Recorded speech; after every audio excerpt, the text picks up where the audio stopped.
Hello, welcome to As the Key Turns. I'm David Lehman.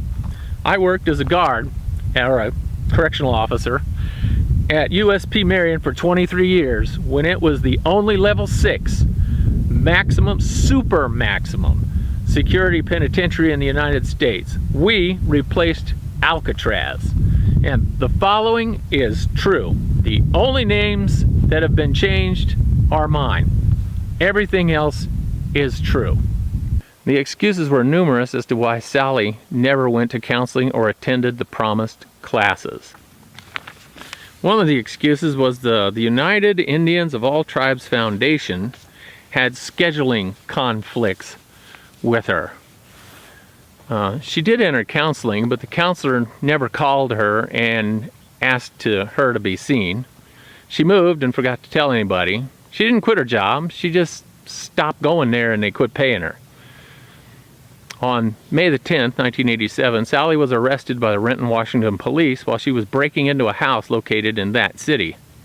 Her explanation was that she had just broken up with her boyfriend, Gordon Lyons. Having no place to go, she met Deborah Rice, who had a house. The house had been abandoned for over 2 years and needed some work. In exchange for the labor, Sally could stay in the house for free. Mrs. Rice's estranged husband had the keys for the house and refused to give them to anybody. Mrs. Rice told Sally to break into the house because she was unable to get the keys. The people who lived next door, they weren't aware of any such deal, and they called the cops when they saw a strange woman breaking into the house. At the time of her arrest for breaking and entering, Sally had not called her parole officer or made any contact in 2 years. She had a job passing out flyers, making about $30 a day. The PO had looked for her at her last place that she had reported where she was living, with her boyfriend. And the house looked abandoned and unlived in for some time, he reported. In July of 1987, after the cops told her PO they'd arrested Sally, a warrant was issued for arrest for parole violation. She'd failed to report to her parole officer and had moved out of her home. She left no forwarding address with her landlady, Mrs. Margaret Hatfield. It seemed that Sally had gone on the run before being picked up, breaking into the house. About 2 weeks later, Sally had heard the cops were looking for her. She called her parole officer. The story she told was that she had moved due to a job change and was unable to get anybody at the parole office to answer the phone. For months, it seems that nobody ever answered the phone, or if they did, they didn't deliver her messages. The warrant was canceled and all was forgiven. That is until the next time Sally refused to stay in contact with her parole officer. Sally stopped having contact with her parole officer on July the 27th, 1987. She missed reporting several times. After being out of contact with a parole officer for over 2 years, the state of Washington did nothing. After all, they only issued warrants to cancel them. The thinking must have been, why bother? Only after her old alcohol problem came back to cause others misery is when she became involved in a traffic accident. Oh, and did I mention that she was drunk during that traffic accident on August the 13th, 1989? Not only did she crash her vehicle, but she fled the scene and had to be tracked down by the police and captured. The details of her hit and run are that a woman by the name of Janet Miller was in a line at McDonald's drive-thru waiting for her order of burger and fries. Sally was drunk and hungry, so naturally she slammed her car into the back of Mrs. Miller's vehicle. Sally then got out of her car and staggered around the parking lot. She refused to tell Miss Miller her name or give any information at all before getting back into her vehicle and speeding off. Sally had made some comment about going to find the police. The people in McDonald's called the cops, and they were on their way when Sally took off. The cops spotted her a short distance away at 6th and Orchard as she turned into Godfather's Pizza. It seems that the accident had changed Sally's mind, and she wanted pizza now and not a burger. The cops ruined her dining plans when they arrested her for hit and run. Sally lied to them and said her name was Vera Lynn Purcell. This ruse fell through when one of the officers noticed Sally trying to hide a state-issued ID card with her photo and real name on it. Vera Lynn Purcell was the name Sally's parents gave her. She had a name changed when she was adopted. The cops cuffed her and gave her a lift to the Pierce County Jail in Tacoma. Fortunately for Sally, she was given, lots of free meals, courtesy of the Pierce County taxpayer during her 3-day stay at their hotel with the bars on the windows. The judge in her drunk driving crash and hit and run case cut her a bunch of slack. She got 3 months for drunk driving and a year for the hit and run. What she served was 3 days in the county jail. She was fined $700 for the hit and run stuff. I couldn't find where she paid any of it, so I can only assume she pulled the same excuse out of her ass that they believed as to why she couldn't pay it. The lady with the damaged car was just out of luck. After all, it wasn't Sally's problem. The American system of justice loves to give out these harsh sentences, but then suspend them. That way, political leaders can say they are tough on crime and the criminals can be free to victimize others, live on government programs, and use drugs and alcohol to the limit of their health. When Sally was confronted with her alcohol issues, she denied having any problem at all. She claimed, being drunk, crashing her car, and fleeing the scene of the accident had nothing at all to do with any kind of alcohol problem. She was evaluated by the Pierce County Alliance and found to be in the early stages of acute alcoholism. To add to that, she had given birth to a son in 1987 while in violation of her parole. For reasons I can't figure out, this woman who had murdered her last child was allowed to keep this boy. 21 September 1989, Sally was back in custody of the state of Washington. The stuff she had on her at the time seems a bit odd. Not the key ring with 4 keys, but the other stuff she had. Like a social security card in the name of Mary Kay Jones or a birth certificate in the name of June J. Smith. Makes me wonder if Sally was doing a little identity theft or something. It was never investigated, so I'll never get an answer to any of these questions, but it is puzzling. Part of her intake screening for prisoners was a drug test. It was conducted by urinalysis. The results were clear, even for marijuana. I was surprised, considering the history of abuse that Sally had. While locked up for her parole violation in Purdy Prison, she had a dispute with prison authorities in December of '89. Sandra Pay, Jane Bordoy, and Peggy Gilbert and Sally had wanted to pick their own cells and cellies in violation of the prison rules. They even went so far as to file written grievances on their cell assignments. Nothing came of it. Eldon Vale, the prison superintendent, denied the demands of the women, but it did mark the women as complainers and malcontents. January 22nd, 1990, Sally's mother tried again to send her daughter a check in the mail. It just was mailed back with instructions on how to put the money in the prisoner's commissary account. May of 1990, Sally's friends, Mr. Gordon V. Lyons of 14200 37th Street, Seattle, was denied the privilege of visiting Sally.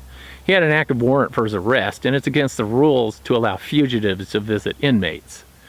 I don't know why, since most of Sally's friends seem to be on the run from the law, at least at one time or another.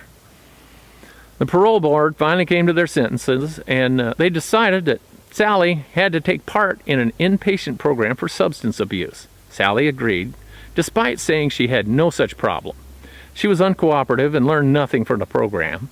Her son, Frank Ernest Tucker, was given to her sister, Cherie Berry of Tacoma, while she was returned to custody. Her attitude and failure to take part of any kind of responsibility for her behavior did nothing but hurt her. I'd like to have an aside about Sally's sister and the home the government put Sally's child into. Cherie had no job or husband. She had a daughter of her own. Now, they all lived with Cherie's boyfriend. He had no employment either, but lived on Social Security payments. To me, this sounds like the government put a child into a home with no successful role models. If you grow up around a bunch of losers, you feel that it's normal and you become a loser yourself.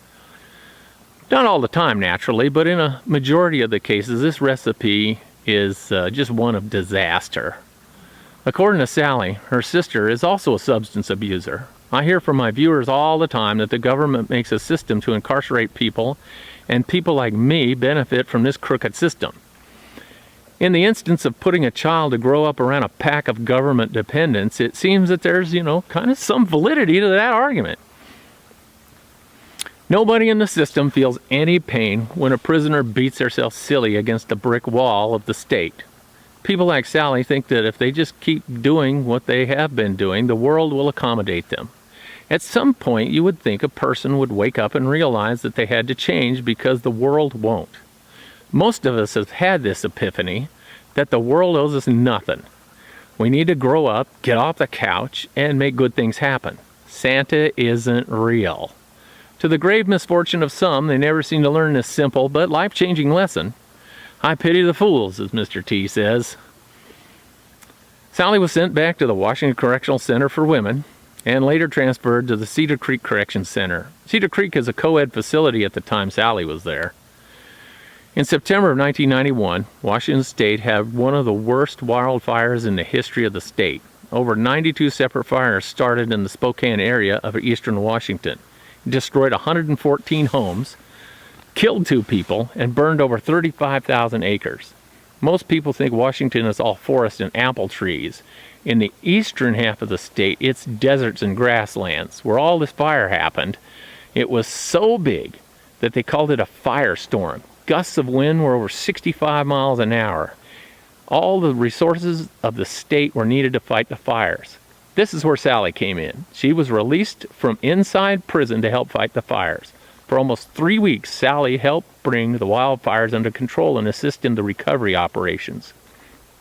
Her supervisor, a guy by the name of David Alves, said all areas of work were above average or superior. He said she was a great help to him. She was working as a support person to the tree trimming crew. Some of her responsibilities was keeping the crew supplied with fuel for their saws. Alves said she was a great firefighter and the most reliable person he had on his crew. The 3-week firefighting assignment showed Sally could shine when she put her mind to it. Having shown she was able to work, after having a chance to dry out some, it was decided to put her back on the streets under supervision a couple of weeks before Christmas of 1991.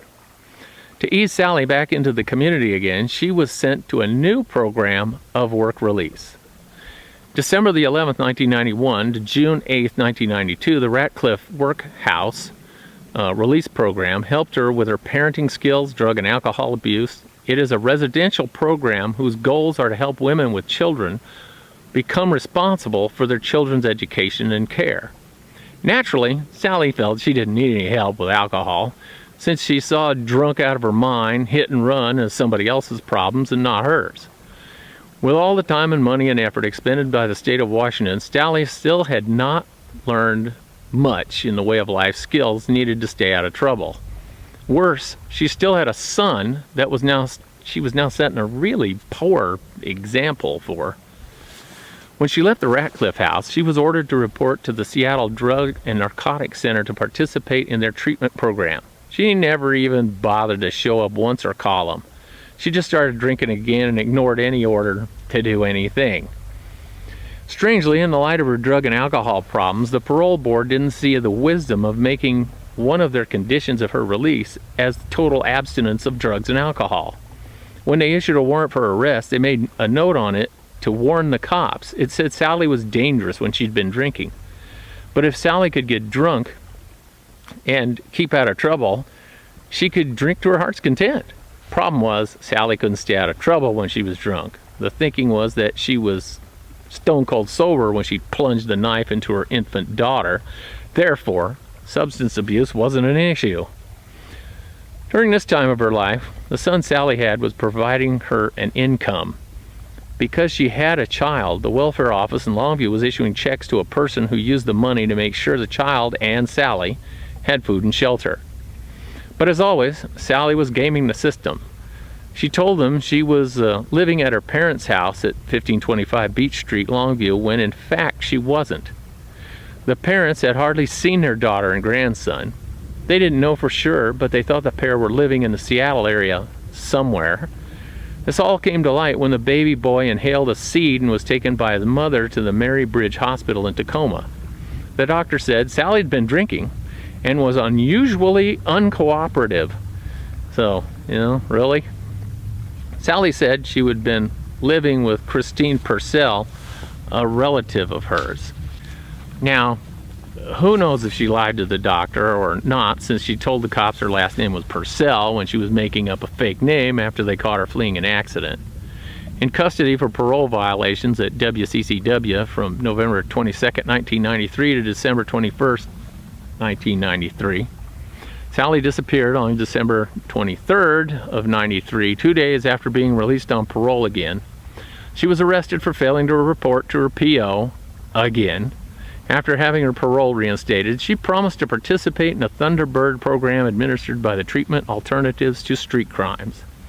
As is her habit, she didn't bother to see them or call them either.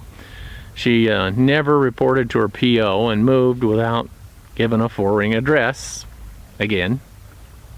Sally was picked up on a parole violation warrant and held in custody from August 12th to September the 15th of 94.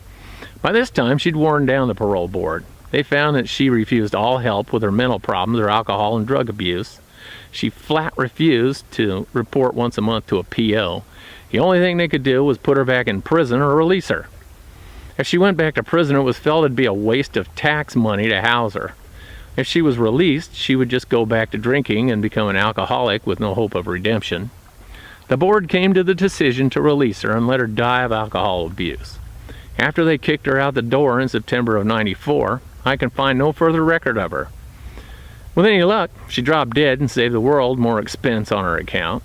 I hope her dead children and parents get a reward for what comes after, because Sally put them through all kinds of hell. If you will recall, Sally had been pregnant when she said the baby was born premature. Only Sally ever saw that child, and we have to take her word for it, it was a miscarriage. The body of that kid was never found. Next, Sally had a baby on a bathroom floor. She stabbed that daughter to death. Next, she had another daughter that the state took away from her, and finally, she had a son. It's been 40 years now. I hope the ghosts of the past can rest. They are for me, finally. Now, if you've enjoyed this video, don't be an ass. Hit the like button down there and subscribe and leave a 5-star review on my podcast if you would. The only reason I do any of these videos in a podcast is because of subscriber support, just like you on Patreon. So for as little as $1 a month on patreon.com/asthekeyturns, you can become a member and see a video a week. And as always, thanks for watching.